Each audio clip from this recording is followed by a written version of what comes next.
All right, Neil Foster. Neil was first licensed in 1960. In 1984, he upgraded to 20 words per minute extra. And when Vanity license became available, he became N4FN, his initials reversed. He's been active in the Atlanta ham community for many years, having served as president of the QCWA, the Atlanta Radio Club twice, the Southeastern DX Club, as well as other officers in those clubs. Still a member of the Southeastern DX Club. He's also a member of North Fulton Amateur Radio League and has served as past president and as the current QSL manager. As an active DXer, he has 347 country entities confirmed, not just in the log, but confirmed, along with 12 DXCC awards, 8-band DXCC, and the DXCC Honor Roll.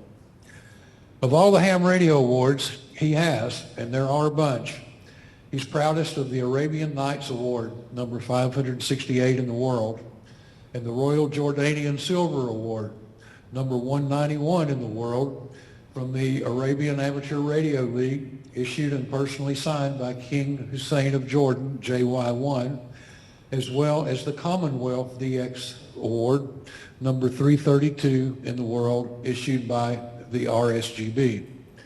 He also holds the British Class A license called sign G0NBJ. He's operated from 13 different DXCC countries. Stationed at home consists of a Yaesu FTDX 101MP and an Elecraft K4D. For HF, he uses a K4 KIO hex beam antenna and a gap challenger and a step IR, big IR, and big antenna, a big IR. When required, he can add a bit of power with the Elecraft KPA 1500. 63 years of ham radio in January 23, and it's all still magic for Neil. All right, Neil.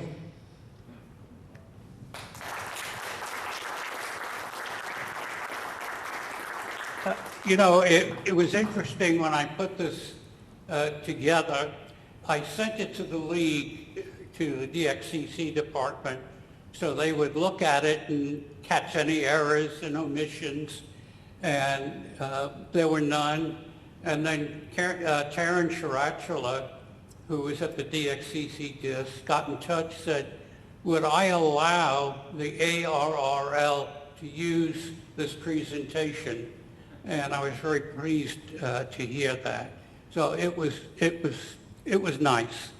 Anyway, I called this the Art of QSLing, or how I learned the hard way. And believe me, it was the hard way.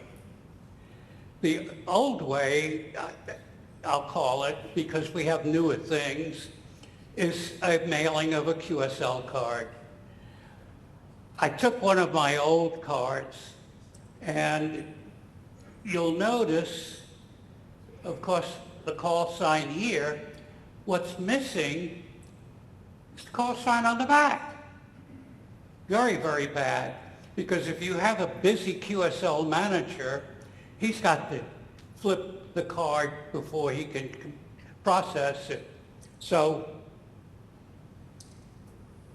that's a poor design. This is what I'm using now. I have this thing about eagles. And you'll notice, of course, right out the front, Marietta, and then all of the information about it. I use, when I can, labels that are printed by Ham Radio Deluxe. That's the logging software that I use. So this gives all the information, and if a QSL manager looks at the back, he's got all he needs. Not all QSL cards follow a standard format. This is from my friend Gary Henson, who you're going to hear about later on, ZL2IFB, who lives on the North Island in New Zealand. He's a Brit, G4IFB, who moved to New Zealand some years ago. For the old guys, like Weibo and people like that. This is back, if you'll notice, if you look at the top, it says Spark Gap CW, ICW, which is international CW. There is a difference.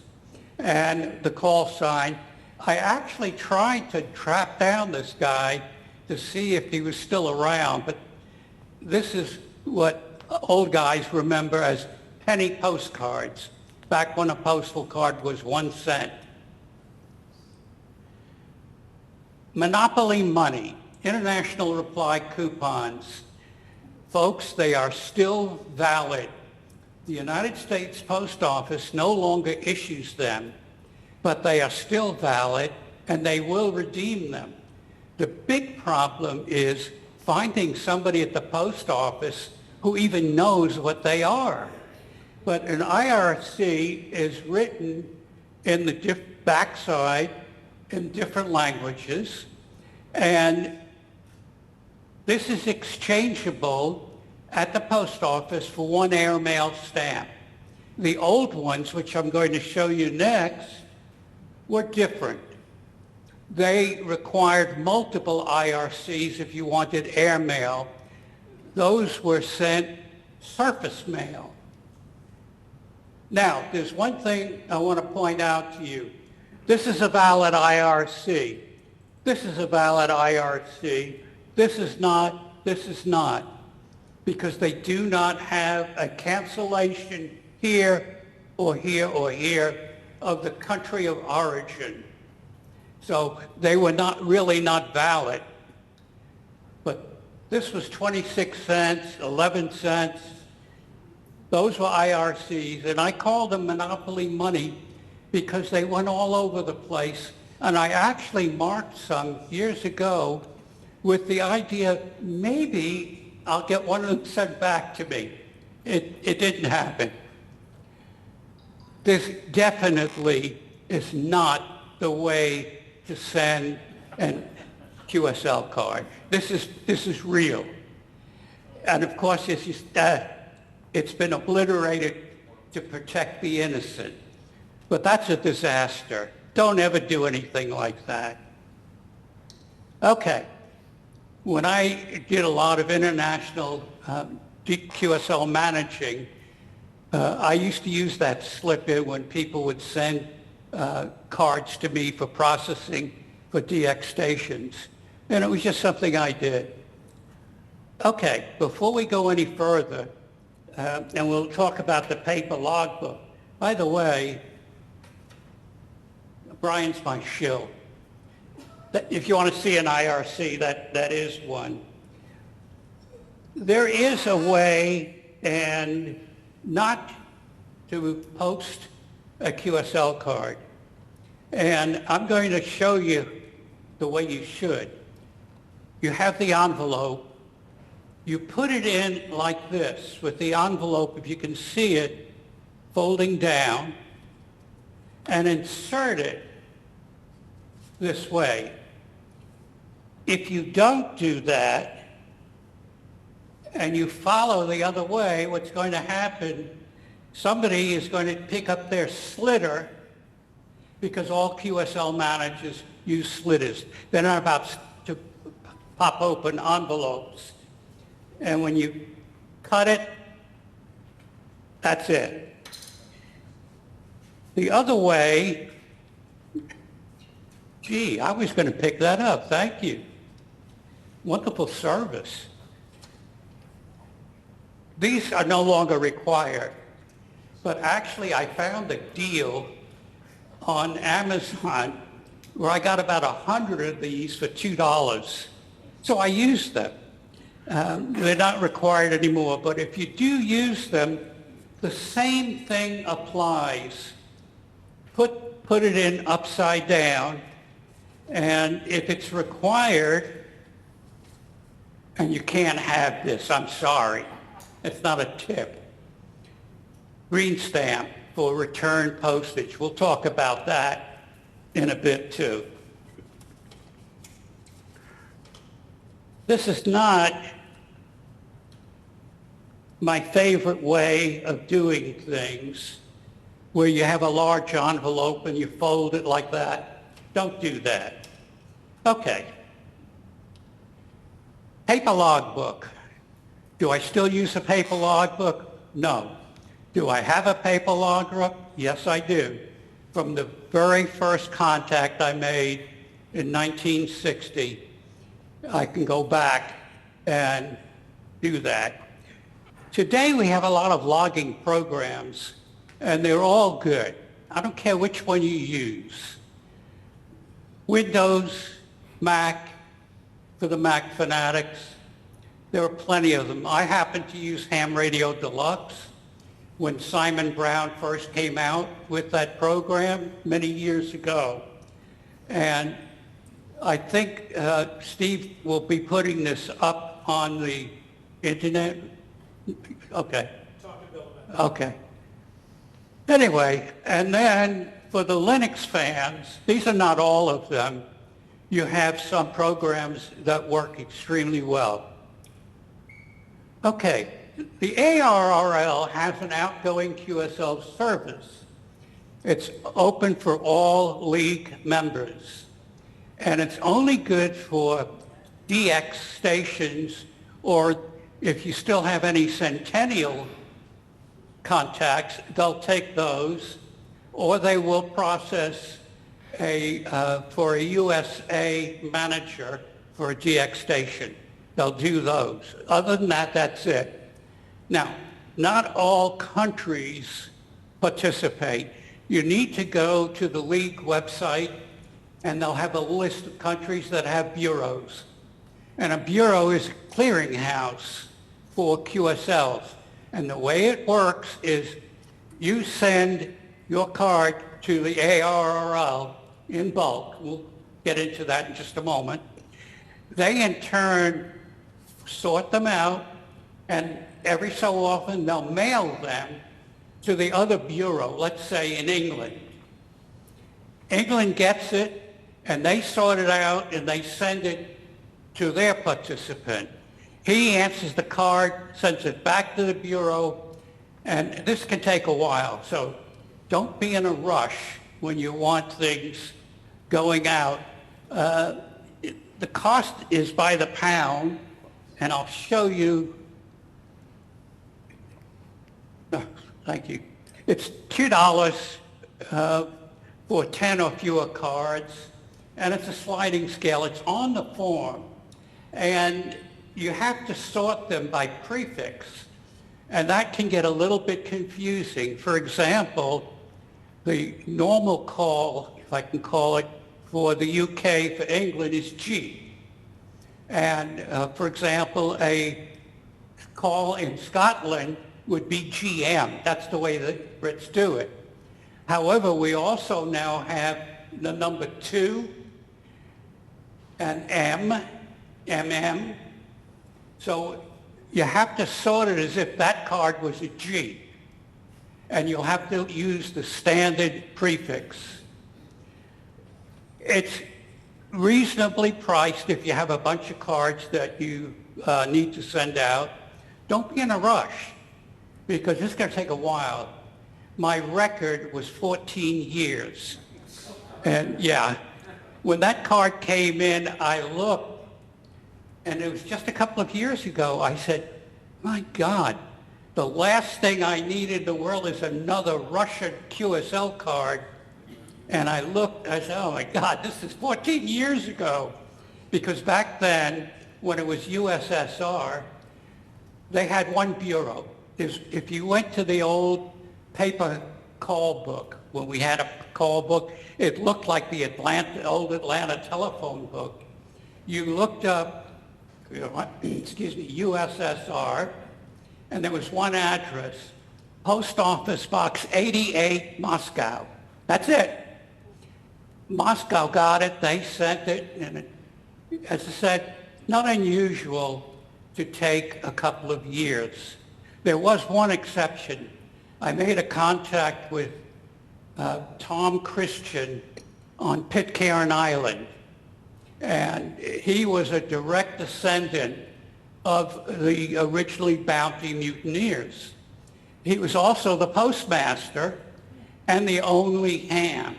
And when I talked to him, I said, Tom, I really would like your card. He said, I'll be happy to send it, but it's probably going to take 1.5 years to get to you. And I said, I'll wait. And I sent it off, came back, his personal card, which I have framed on the wall of the shack, shows a background photograph of the Bounty when they built the replica for the film, Mutiny on the Bounty. And it's signed by Tom Christian. He's sadly a silent key. Okay. This is the form you fill out when you want to send the QSL cards. It was different. Years ago, you used to just put your label in from your magazine, QST, and they would process it. You simply fill it out, bunch up your cards, ship it off with the money, and they get processed. One thing to keep in mind, when you are sending a card via a manager, and a QSL manager is someone who handles calls for other stations. For example, when John Fung Loy, my friend John, PA3CXT stroke ST0, operator from the first Sudan station, I was his QSL manager. So it would say PA3CXC stroke ST0 via, at that time, KC4MJ, my old call. So, but make sure if it's I think my battery croaked. Okay, we'll fix that. That's plainly marked. When you are, thank you. Here, there's some batteries in here. When you're mailing a card to a foreign station, do not, did I say do not? Yeah, I think I did. Put the call sign on it. In a lot of third world countries, they know there's probably going to be money for the exchange because the courtesy, if you want that QSL card back, you put in what we call green stamps. Everybody calls them green stamps, and everybody uses US dollars. So no call signs because they'll catch it. Okay, it's a free benefit. The incoming bureau, anybody can use this. You do not have to be a member. Okay, the fourth call area used to have 2 bureaus. It's only 1 bureau now, and it's determined by your prefix. So I need to take that line out. I forgot. That's my fault. If you're not in the fourth call area, if you have one of these phony call signs like W1DOC, oh, thank you. You can't use that. You have to use a W1 bureau or like mark. So this is the bureau you'll use. It's in QST magazine. Use a 5x7 or 6x9 envelope, nothing bigger. And if you can get them, they're hard to find without the clasp. You may be able to notice that the sticker tape over the clasp. Post office hates these things, and they mangle envelopes as it goes through the automatic machines. So I have been working with the same sorter for many years. Okay, use the forever stamps. Almost all stamps are forever now, but make sure you use them. And I always send a couple of bucks extra when I send something to Paul to help him with other expenses he might have. He appreciates that. And I normally number the envelopes, 1 of 6, 2 of 6. I send them 6 at a time. And your call should appear, and you'll see it in a minute, in the upper left-hand corner, because that's the way they sort them and keep track of them. Okay, just make sure you keep enough envelopes on hand. Respond quickly if you have a request. Most sorters will let you know when you're down to your last envelope. But as a courtesy, they'll hold onto your cards for a period of time. But after X number of months, you don't respond, they trash them. And I want my cards. Okay, this is a free service. And remember, the Bureau is staffed by volunteers. So be kind to your volunteers. This, ladies and gentlemen, is, in my humble opinion, one of the greatest things the League has done for people who like to chase DX. Logbook of the World. Logbook of the World is a wonderful program. It made its debut on September 13th, 2003. What's Logbook all about? Why does it exist? It's simple. Logbook of the World makes confirming contacts easier, quicker, and cheaper. I emphasize cheaper because hams typically are cheap. All of us. And that quote comes from Gary Henson, ZL2. If you have a paper logbook, as I showed you earlier, one of my old paper logbooks, there's a program called Fast Log Entry by Delta Fox 3 Charlie Bravo. And it will help you creating a digital file of old paper contacts. Years ago, I stumbled on a guy who was talking about transferring a friend of his logbooks, and he loved doing it. I always met him on the air. I said, really? I said, would you do mine? I mean, wait for me. I'd still be typing, I guarantee you. And he said, well, how many logbooks have you got? I said, 3. Oh, he said, send them on. So I sent them down FedEx because that wanted the safety. I didn't want to lose those books. About a week later, comes back 3.5-inch floppy disks. You remember those things? Yeah. I still have them. And my logbook was now in electronic format. And we'll get into that. I found out where the fellow lived. I looked him up in QRZ, and I sent him a very nice gift certificate to take his wife out to dinner on me at a neighborhood restaurant. What is it? Logbook of the World is not a logbook. It's a repository of contacts that are submitted by users all over the world.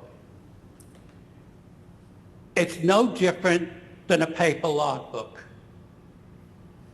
What happens when two stations make a contact and exchange QSL cards, you have a contact. They're sharing the information that is common to their contacts.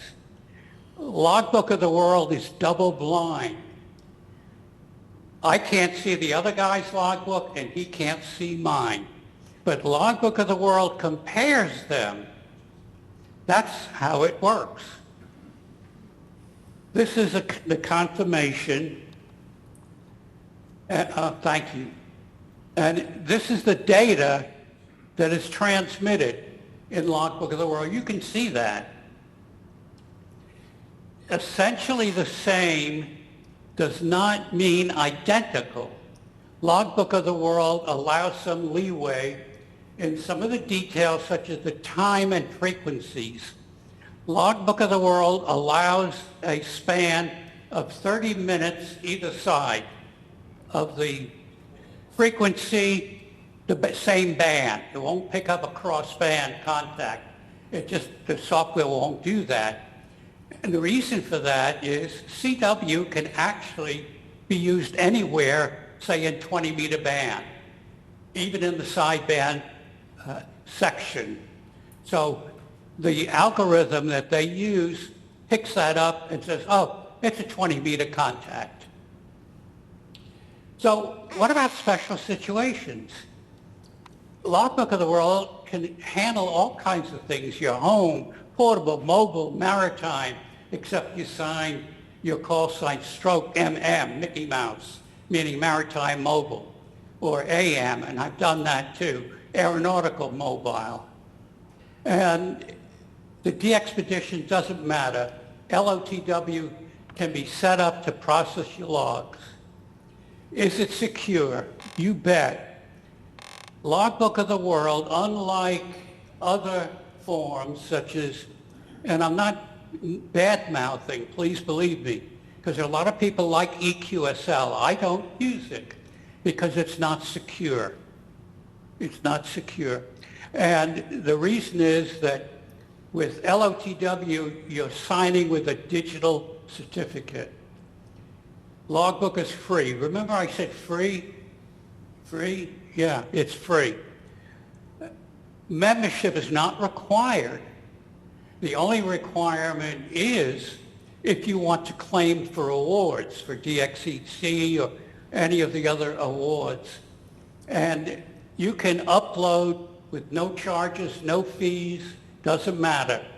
And as the footnote says, U.S. hams have to have a membership to apply for the awards. Application fees, yes, there are application fees, but that's only for awards. And it's no different than making a paper application for an award. And usually going through LOTW, it's less than other forms of corresponding. What about QSL cards? Doesn't replace QSL card collecting. I still like to get QSL cards. And of my 347 countries or entities, we don't call them countries anymore, entities, I have every single first contact in that album, all 347, and the same thing for the states as I did them for WAS. So LOTW does not produce QSL cards. The other forms like EQSL are complementary. I love getting QSL cards. It's still fun for me. And as I mentioned, I have all of them in the album. Software is required. LOTW uses TQSL, which stands for Trusted QSL. It's free. It's on the website. It works with Windows, Mac, Linux. And how is this different than EQSL? Because it uses a private key and public key technology, it is very secure. It's constantly comparing and uploading data for matches, constantly. And there are no paper cards that can be altered. Now, originally, I was a QSL card checker. And I know for a fact that somebody tried to sneak a card into me one day that was 18 megahertz with a dot in the middle of the 1 and 8 claiming it was 160. And I said, I do not think at noon during the summer you're making 160 meter contacts. So I tried to be nice. I said, I think that's a mistake or a blemish in your card. And the guy literally turned green. He thought he was going to snake it past me, but didn't work. Okay, what can you do with LOTW? This is a matrix, and it will show bands, any new contacts, how many are in process, what's been awarded, and then total. You can apply for awards. You can track DXCC credits. You can view the DXCC matrix. I'll show you a matrix. track work all states, track VUCC, search QSOs and QSLs. There's a search function in it, and view QSL details. You can also track worked all zones and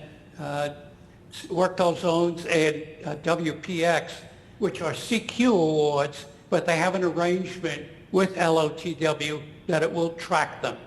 So, but the actual issuing of the award comes from CQ magazine. TQSL is a software that LOTW uses, and that's what you use to upload. You keep hearing this word free. TQSL is free to download and use. It's also available for Mac. Linux is supported by the Linux community, and it uses a standard Windows installer that everybody is familiar with. It only accepts trusted files. These trusted files are created by TQSL, and it uses the call sign certificate that you used to sign the trusted file. And the authentication is only required when you're creating a new Logbook of the World user account. Whoa, what's this business about getting a postcard? Yes. Part of the authentication services, you will receive a postcard in the mail that's mailed to your address at the FCC database.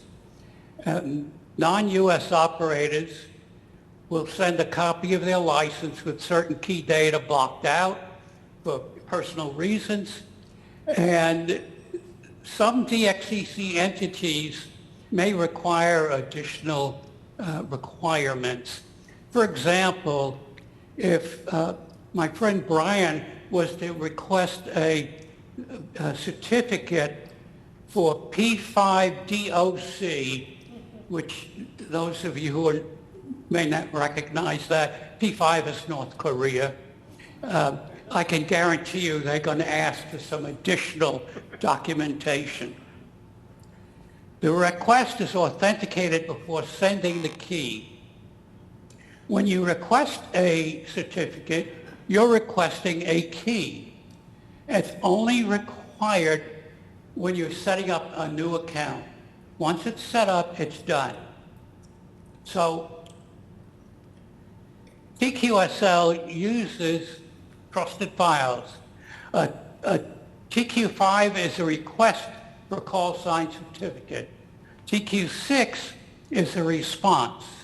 And TQ8 is a signed file. I just give you that for information because you will see them pop up. And sending a secure log file is like sending your logbook in a lockbox. TQSL is the software that unlocks the box and sends it to Logbook of the World. It encrypts the log file and acts as the lock. When your log file is received at LOTW, they use the same key to unlock the box. The keys and the locks must match or the file cannot be opened. The next step is to request a certificate. And you do that in TQSL. And you'll see where it says, and then drop down, request a call sign certificate. And you fill out that. It's very simple. When you're applying for the first call sign certificate, you're going to see the sequence. You first install TQSL, you run it, and then U.S. hams are going to send off a request. Non-U.S. hams have a slightly different process. Then you will load the certificate after you get the validation code and define the locations and then make a backup. It's nothing more than filling out a form. It's very simple. You're going to give some basic information. obviously your call sign, and you can have more than one call sign certificate because you may have different stations or DX stations that you've operated from. TQSL will offer to send it for you. When you receive it, you'll get a TQ6 response. It's a simple mouse click. Because the TQ5 and the TQ6 are matched, they must come from the same computer. Can't switch computers. So can I only use this on one computer? No. There is a backup function in TQSL where you back up and restore to a thumb drive, zip drive, whatever you want to call it, to another computer. I have this backed up on 3 different computers, and just for safety. So I use a logging program like N3FJP, AC Log, Ham Radio Deluxe, doesn't matter. I happen to use Ham Radio Deluxe. How does that work? You look at your logging application to see how it will interface with LOTW. HRD will send the logbook direct to LOTW. I don't always do that, and that's for personal reasons. Okay, just to recap, LOTW only takes trusted files. TQSL is the software. The TQ8 is the file that gets uploaded to LOTW with the information. And TQSL creates that file and sends it to LOTW. The QSL information is in your ADIF or Cabrillo file, and I'll explain those 2 terms in just a moment. It contains the call sign, the date, the time, band, and mode. There is a little bit of leeway in LOTW. LOTW gives you 30 minutes either side of the time. Frequency must be within the same band. When we talk about club log later on, club log will only tolerate 15 minutes either side of the time. You have to be careful with your logging time. Okay, the 2 forms are ADIF, which stands for Amateur Data Interchange Format, and this is what LOTW uses. Cabrillo is another form, but it's a text-based form normally used by the contesters. LOTW will read both. So whatever mode you're using, I'm not a contester. I've never used a Cabrillo form. Well, I guess I have, now that I think about it. But they work, either works well. Okay, periodically, when you go open TQSL, you'll get a pop-up saying, oh, we got a new version. And you'll download it. And the TQSL is similar to a QSL card. Here's what we look at. Your call sign and DXCC entity are embedded in your certificate. The information will contain the call sign, date, time, band, mode. That's just like a regular QSL card. The geographic information is embedded in your account, and that's going to account your state, county, your grid square, or what's commonly called Maidenhead locator, and your ITU and CQ zones. That's all embedded. So most logging applications can be configured to execute TQSLs and download the functions in one seamless operation. This is actually my certificate. Where you see this little gold seal is a valid certificate. That is my certificate. And as I said, you can have multiple certificates. If you do not have this little gold seal, if you have anything like that or like that, it's not a valid certificate and it will not process. You must have a valid certificate. Those are bad call signs. Okay, when you open up TQSL, it's going to ask you, what do you want to do? So in this case, we've signed the log and we sent it automatically to LOTW, and it came back and said, okay, we're attempting to load 2 QSOs. You can now close the program. TQSL is smart. If you've already uploaded that contact, it's going to send you a little note saying, whoa, hold on a minute. You already put that in. Do you want to put it in again? And you say no, and it's declined. Logbook of the world. This is what you see when you log in. This is the opening page. And you, as it says, you have to have a certificate. When you open it up, this is what you're going to see. And from here, you can proceed to search. If you don't have all of the information, let's just say I want to see who I've worked in Hawaii. So I put in KH6 and use a wildcard, either an asterisk or a question mark, and it will then come back and show me all of those contacts. Or I can put it in by a starting date, band, mode, whatever. There are various search techniques that you can use. This is what a record shows.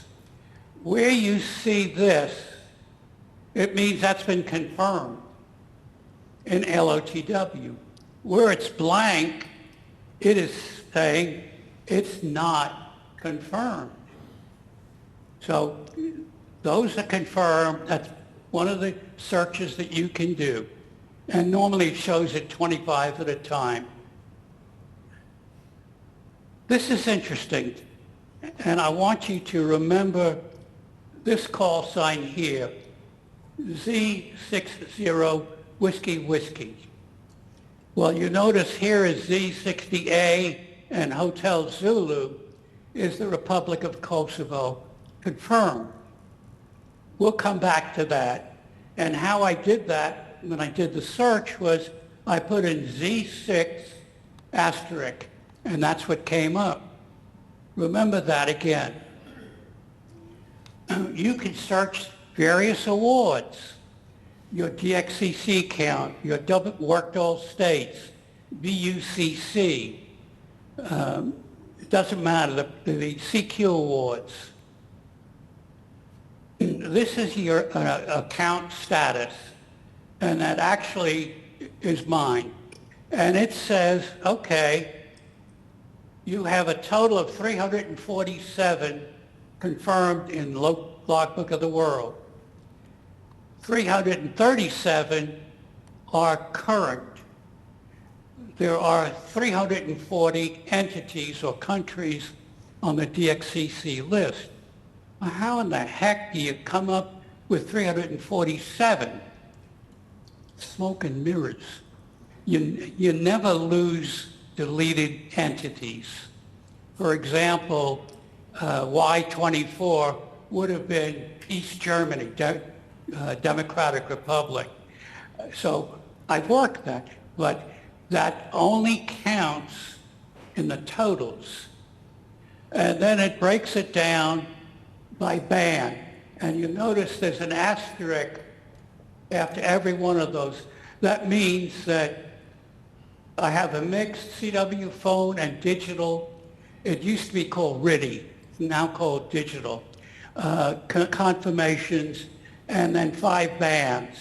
So that's all confirmed. The only thing I'm missing is 160 meters, and I don't have room in my garden for a 160 meter antenna, unfortunately. So you can do a matrix search, and you can do it 2 different ways. The first way is by the prefix, and you'll notice that in some cases, for example, here, Abu Ale, it only shows mixed and phone. Well, that's a deleted. It says it's deleted. That's one of my deleted countries. It was a lighthouse that was a separate entity. And I didn't take it all the way to the other bands, but you'll notice there's no band. That was because these contacts issued prior to Logbook of the World, and they only tracked the mode, and that's it. Unless you put it in for a band, it didn't track it. So what you have to do, what I have to do, is re-upload all of my contacts to Logbook of the World. It doesn't cost anything because I've already paid for that. And then they'll assign band contacts to it. That can be done. The other way to do it is with the country. I use this a lot because there are many countries where the prefix is not standard. So, for example, here, Afghanistan is showing, yes, I have it, mixed, phone, etc. Alan, I have it, mixed, forward, CW, I don't do satellite, and digital. You can also do a sort by band, particular band, and you can do it lots of different ways. Really a great program. This is showing entities that I have at this time that haven't been uploaded to LOTW, but they're confirmed, and it breaks down what they're going to go to. Okay, when you submit an LOTW application, I don't know why they bother asking you this because it doesn't make any difference. They ask you, did you submit this year? I said, no. Okay, doesn't cost any more. But you will then fill out on the computer a form, and you will tell it what the information is, what you're applying for as an endorsement. And then they come back and they say, okay, this is what it's going to cost you, $8.06. Well, that's a lot cheaper than mailing $1 and some odd cents, postage plus $2 to $3 to $4 to some countries to get a QSL card. So this is what you have. And if you're a member of the Diamond Club, I'm not, sorry, you get a free pass on the fees. As of 12th July, that's how many records have been entered into the system. It's amazing. They have constantly upgraded the system using solid state drives. And where it used to take maybe an hour to send them an update, it's a couple of seconds. And you virtually get a response immediately for any confirmations for what you've uploaded. So that gives you an idea how active LOTW is. There's also an online DXCC application, and this is great. Using it is wonderful because in contrast to the old paper application where you had to fill out everything in ink pen and sort it by band and then by prefix, it took forever. And for 100 countries, you might have 10 pages to submit. With this application is done and you fill it out, you get it to a card checker. We have actually 3 of them in the area. Bill Barr, N4NX, Vern Fowler, W8BLA, and Mike in the Gwinnett Club, ND4V. And they are QSL card checkers. So you can get it to them or bring it to a Hamfest or whatever, and they'll check it off. And if everything agrees, they send it. Why do I like this? I love this because it eliminates errors. You've already entered it. If you make an error, it's your fault. And if there's a discrepancy, the card checker will strike a line through it and initial it. And it will not, because when it gets to the league, all I have to do is upload. It's already sitting in their computer waiting for confirmation. So it's no different than doing the paper thing and sending it. Right. You can actually still do the same thing with the league, and the rates are just a lot less. Cost is a big thing. Remember, hands are cheap, and it's accurate, no chance for a mistake, and it's faster. Believe me, it's a lot faster, and it's convenient. This is what a DXCC online application, you'll fill in, for example, ON60L. That's Dr. Vito Leo in Belgium. And you put the date in, the band, the entity, and the mode. I did it backwards. And then you do those one at a time. Then you fill out the form with the information, and the card checker signs it here. You sign it here, card checker signs it there. Card checker sends the form to the league. You take your QSL cards home. League doesn't want to see them unless there's a question. This is the record sheet. This is what it looks like on the back. And you can put them in any order you want. That's the beauty of this form. In any order, any band, any mode, it doesn't matter. And this is actually a submission I made. OQSL, Club Log, terrific program. The online QSL service is used by a lot of DXers. And how does it work? If you want a card from a DX station, there's a way of getting it through online QSL request. And a lot of them typically use PayPal because they don't want your card. They don't need your card. The last thing a guy in Afghanistan needs is another American QSL card. He just doesn't want it. He wants a couple of dollars for the return postage. And that's what you're doing with Club Log. With some of the DXpeditions, they'll actually add $1 or $2. For example, they say $6, you get up to 10 contacts with them, because that covers the postage and a little bit of reimbursing them for cards and things like that. So, if you're a member of Club Log, and I encourage you to do that, it's another freebie. Club Log is great. It will actually fill out the form for you, and I'll show you how that happens. Here I did a search for 7 Quebec 7 Romeo United, which happens to be Malawi. And according to logbook of the Club Log, I have 2 contacts on CW and 3 on FTA. So I just say, okay, they're using Club Log for the cards.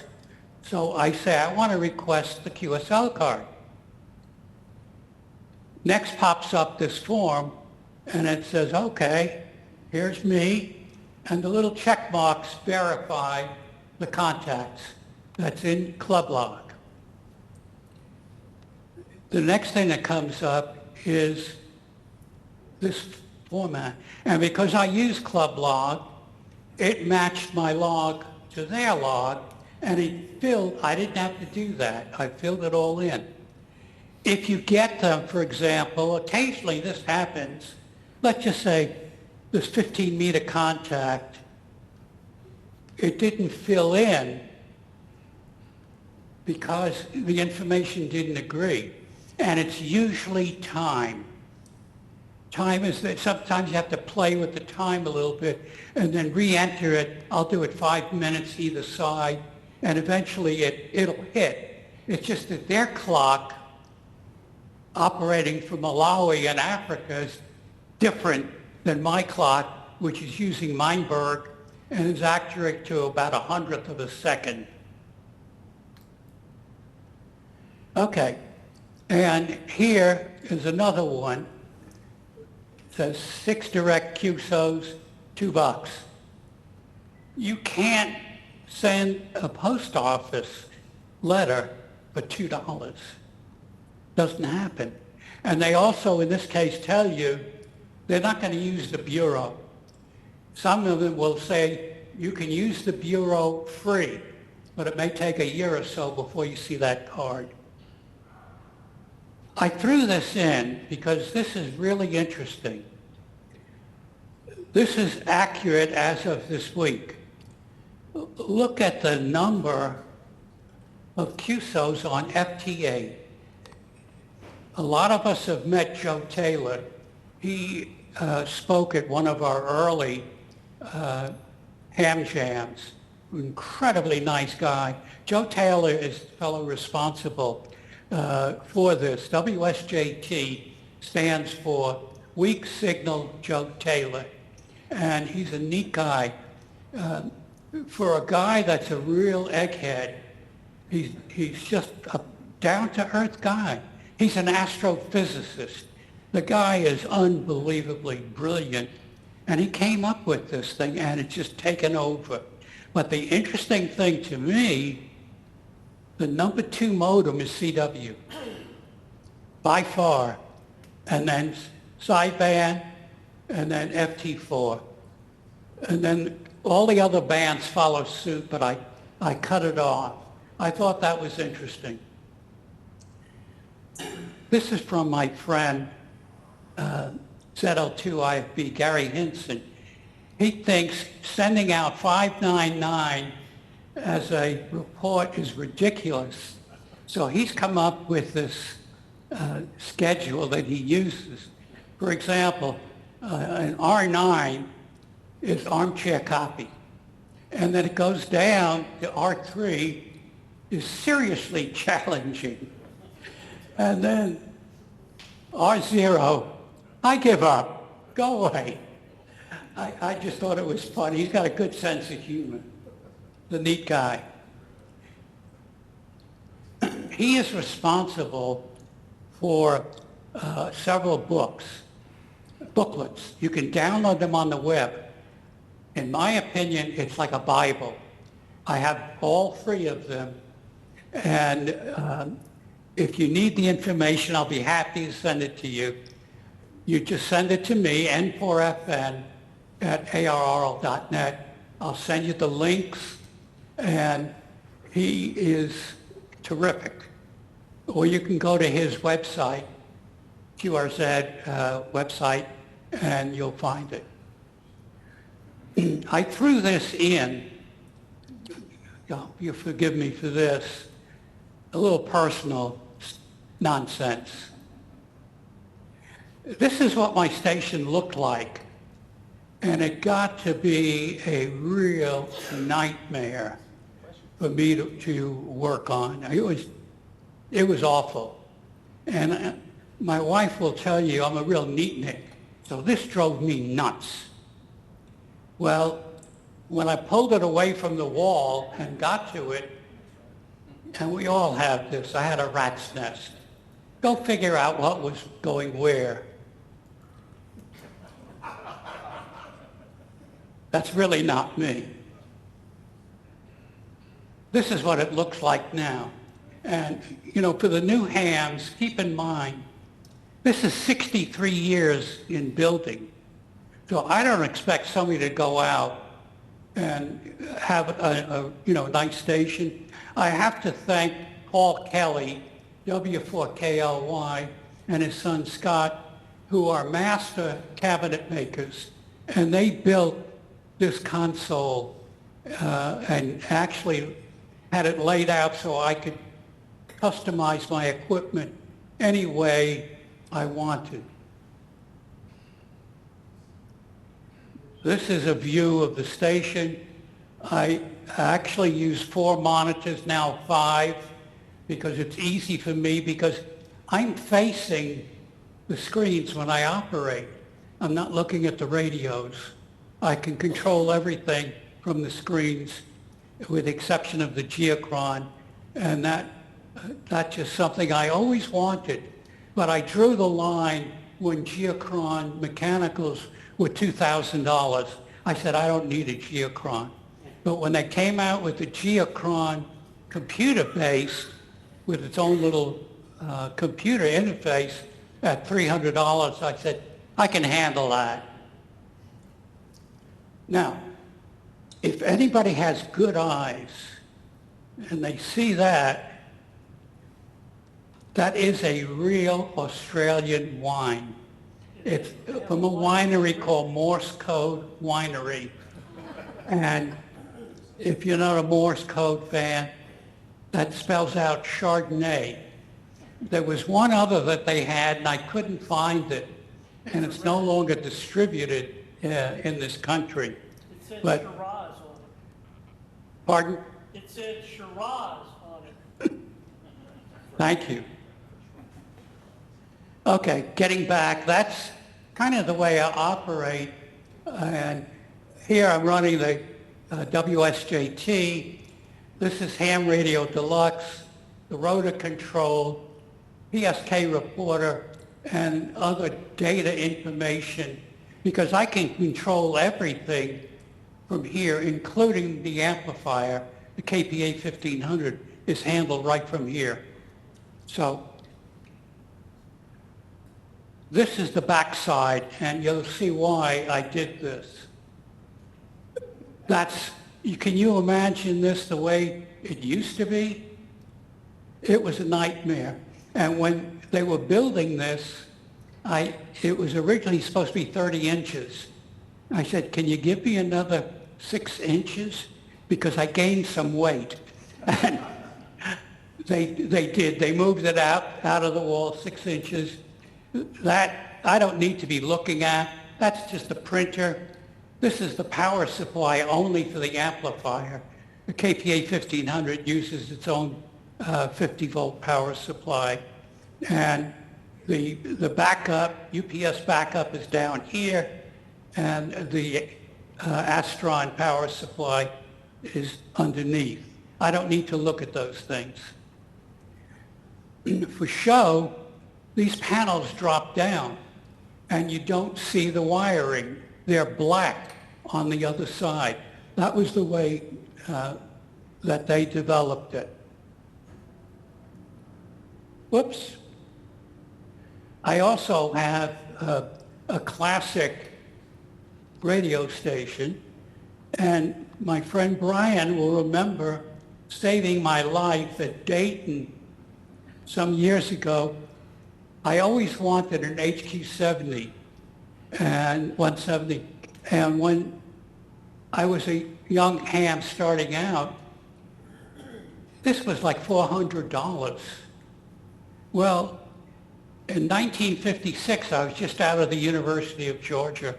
I was making the fantastic sum of $3,600 a year, which is pretty good money back then.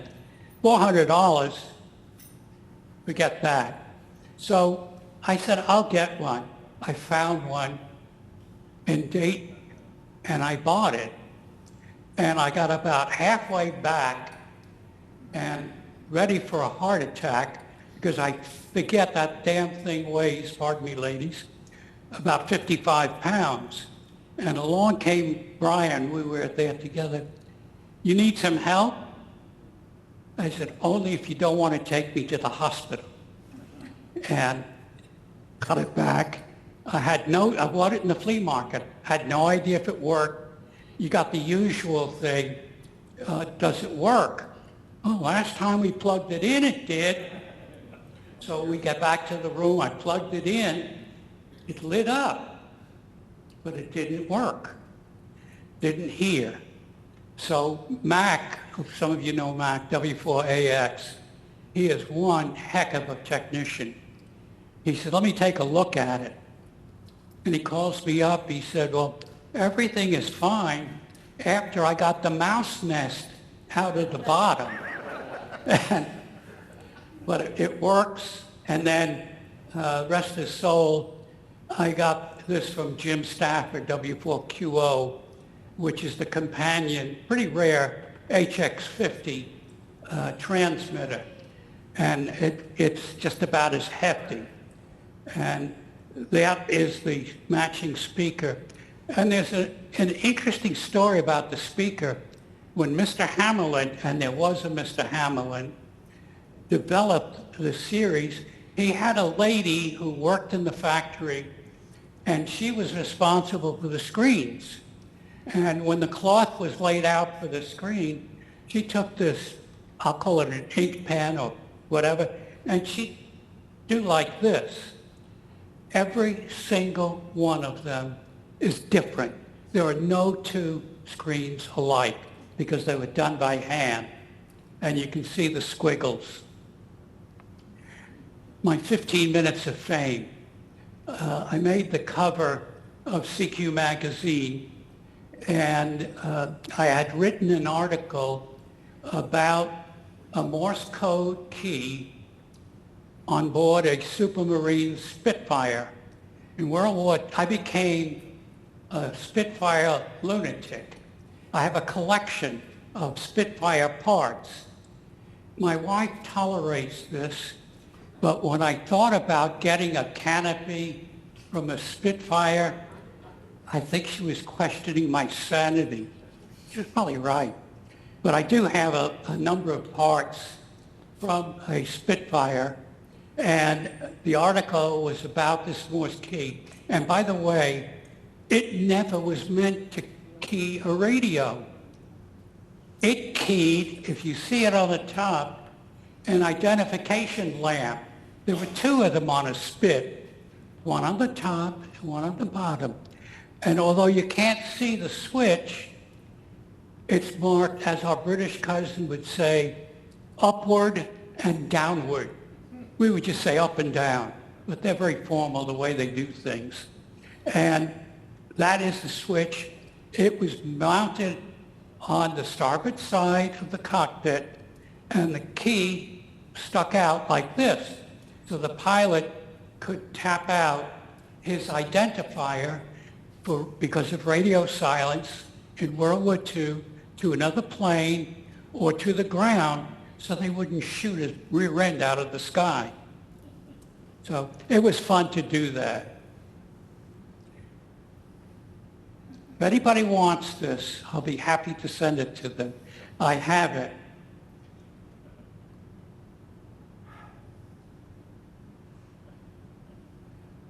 My thanks to the ARRL, to Sharon Tarantula and Kathy Allison on the DXCC disc. They are just absolutely class ladies. My friend Gary Henson, who's a hoot. He's got a crazy sense of humor. And my wife, Dr. Nancy Foster, who of course she has accused me, and rightly so, of writing the world's longest run-on sentence. I start with the first letter and just go on. This is a takeoff. Those of us who can remember in World War II, the British, it was a green poster, not red, had the Royal Crown, and it said, keep calm and carry on. Well, this was a takeoff some ham did in England, and I have that hung up in the shack. Thank you, ladies and gentlemen. And if I can answer any more questions or confuse you more than I've already confused you, let me know. Being hearing impaired, I'm going to have to walk up here. Yes? It's interesting that you mentioned 7Q7RU as one of the Malawi station. Yes. That was one of the stations, and there's several where they ask you to send PayPal or other electronic transfers to a Russian email address. I'll explain. Does that make you nervous? No. Okay. No, because the 7Q7RU is a call sign, or the suffix RU is a group called the Russian Robinson Club. And these are a group of Russian guys who just like to travel all over Africa. And they put these unusual stations on that nobody in their right mind wants to go to Malawi, but they do. So what you're doing is you're actually sending the money to their QSL manager, okay? They use a manager. And the reason they'll ask for a couple of dollars is the postage. That's it. You're really covering the postage. Because as I mentioned earlier, in some countries, $2 is not going to cut it. I think Germany right now is like $4. Their postage is extremely expensive. I usually will send $2 bills. I used to send as a fun gift, I go to the bank and I get brand new $2 bills. You can get them. The bank will get them for you. They keep them. And I had a couple of people say, the bank won't take this because they think it's counterfeit. They had never seen a $2 bill. So I stopped doing that. And I just get brand new, crisp dollar bills. Why? Because it's easy to hide them because they're flat and they don't show up like a crinkly dollar bill would be. So there was another question. No. Yes, Steve. When you get the QSL, or when you get your TQSL, you have to get one for like /mobile, /portable, and what about with multiple call signs? EQSL? No, your TQSL, when you get Oh, I'm sorry, your TQSL. certificate. Yeah, you need TQSL because it's the only way you can get a certificate. But what I'm saying is, if I have multiple call signs and I'm doing portable and mobile, does Yeah. each one have to have its own? You need not the TQSL. You only need one TQSL. Okay. You need different certificates. Okay. So you will have AB4TT/8 or mobile, whatever. But you link it because when you bring up the software, it asks you what certificate you're using. Okay. So that's all you need. Yeah. And TQSL is constantly changing. It evolves. Anything else? If you have a card disallowed, can either one of you that made the contact go back and kind of dispute it? You talk about multiple call signs? Well, if you make contact with somebody, say in, I don't know, South America, but somehow they disallow it, can either one of you go back and kind of dispute it and say, kind of Sure. clear that up? Yeah? I'm sorry. Didn't mean to walk on you. Anything else? If anyone's interested, I'll leave my QSL album up there. And if you look, I'll show it to you. There is the QSL card from JY1, King Hussein of Jordan. It's about that big. And I remember one time being in this group called the Arabian Nights Net, and it was just a fun group. And I was talking with my front honest column, JY4KA, and this voice comes in, says something in Arabic. And Honest comes back to me and he says, Neil, he said, it's King Hussein. He wants to say hello. Oh, God. So I got on. I said, well, good evening, Your Highness. And he said, the name is Hussein. You talk about a faux pas. You're going to love this. I went back to him and I said, well, you have to understand, sir, you are a king. You're not my king. I said, but I find it difficult to call you by your Christian name. That I caught it at the last second, and I said, your first name. And he said, no. He said, Hussein is just fine.